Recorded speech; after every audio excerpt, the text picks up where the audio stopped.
Let's talk more about this now with Frank Luntz. He's a pollster and a communications strategist. All right, Frank, so we're hearing, and I know this is all about sometimes what a campaign is projecting, but the Harris campaign chair, Jen O'Malley Dillon, says they believe they have multiple pathways to 270. So is this, in your opinion, the Harris campaign projecting optimism, or do you see multiple paths as well? They do have multiple paths, but every path goes through either Pennsylvania or Michigan. There is no way that either candidate can win without at least one of those two states. It's absolutely necessary. We are watching these accusations on the ground. It's very concerning because it tells me that we're going to have the same disruption that we had in 2020, an election that was clearly decided. There was a winner and a loser, and I'm praying that we don't have the same thing this time. But you can already see it, and I'm watching social media very carefully. I believe that there's a very effective effort to challenge every one of these accusations. And then I'm glad that we're not talking about the polling, because the polling is now done. It's now just about the voting and the counting of the voting and the verification of that count. And so far, it doesn't appear like any of these are grounded in any kind of fact. But we know that there will be attempts at interference. And it's just a real tragedy that here's the greatest country on the face of the earth with the greatest electoral system and the strongest democracy, and it seems to be going through this for the second election in a row.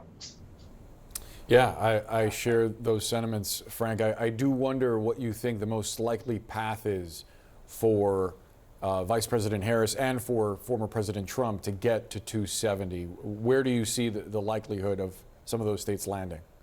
The key for Trump is the Latino vote in Arizona and Nevada.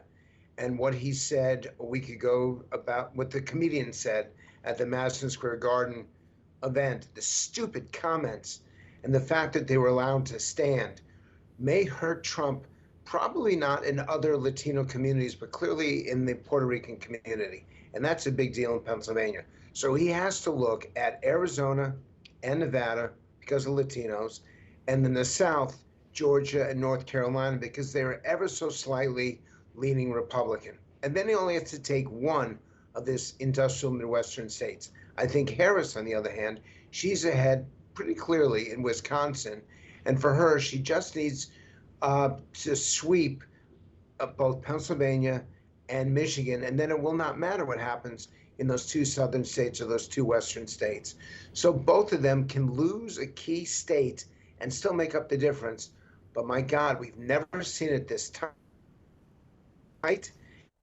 Turnout. On her perspective, older union voters in his perspective, these are the key voter blocks that will determine the election.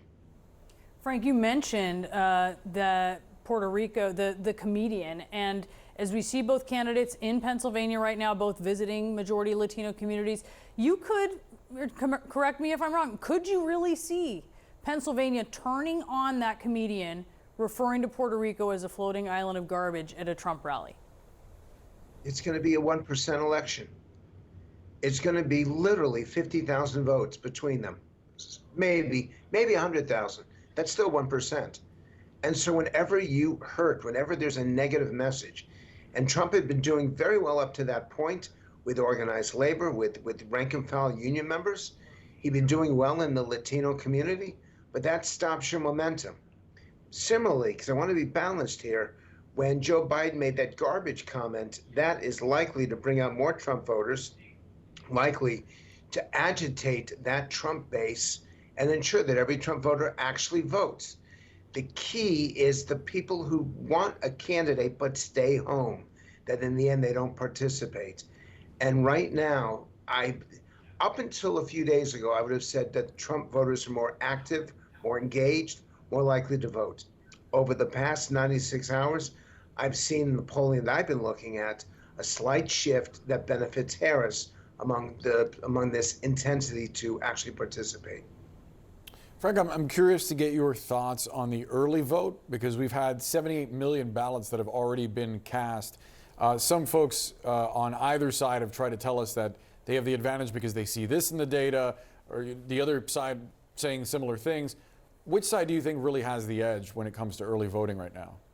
both of them. It depends what narrative you want to follow. And both narratives are actually correct. That Harris is driving out female votes, and she's doing particularly well, better than any candidate has done among women in some time. And Trump is successful in bringing out Republicans who did not vote early in 2020, and particularly in those key swing states.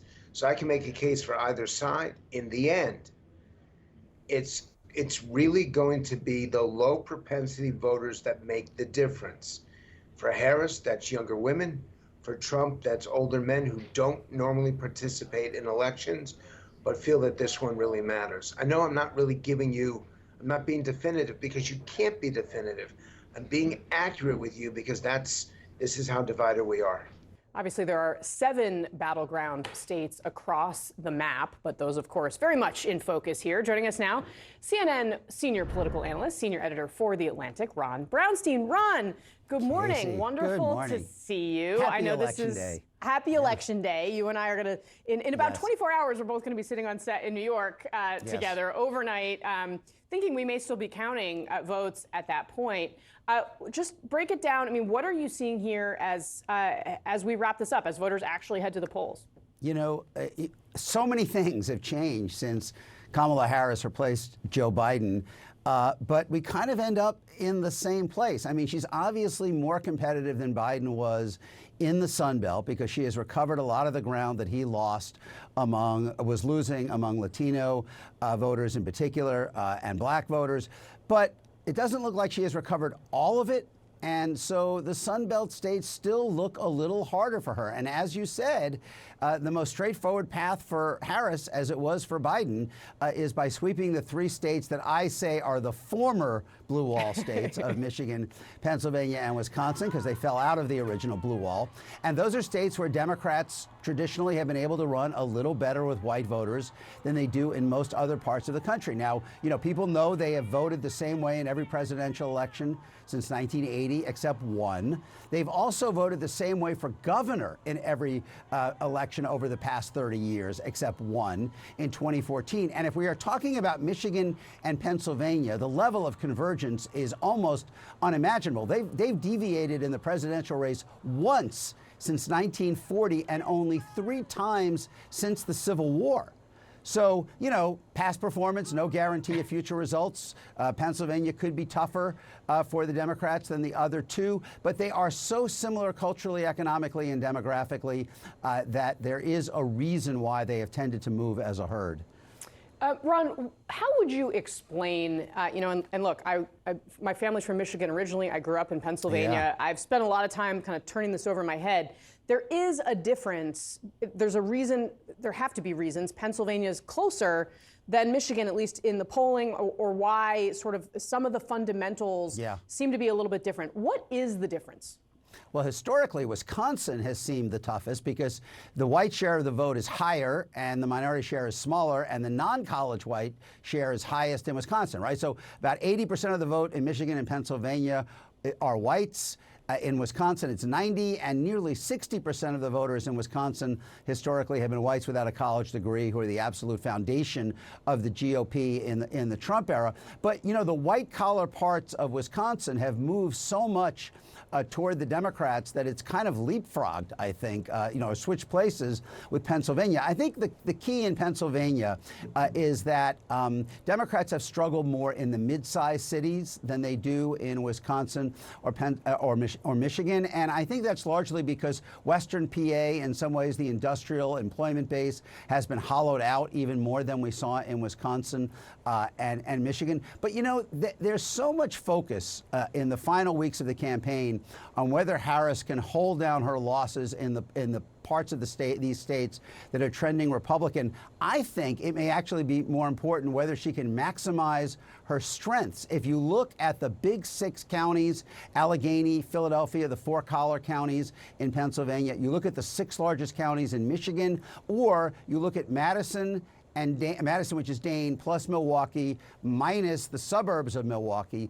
In all of them, Casey, the improvement that Biden made over Clinton from 16 to 20 accounted for all of the overall improvement Democrats made in the state. So, you know, if Harris can run up the margins in the big places enough, I'm not sure there are enough voters elsewhere in the states, any of these states, to overcome it. And so I'm going to be watching not only whether she can hold down the losses, but whether she can really blow out the doors in these white-collar, racially diverse, growing, prosperous places that have been trending toward Democrats in the Trump era.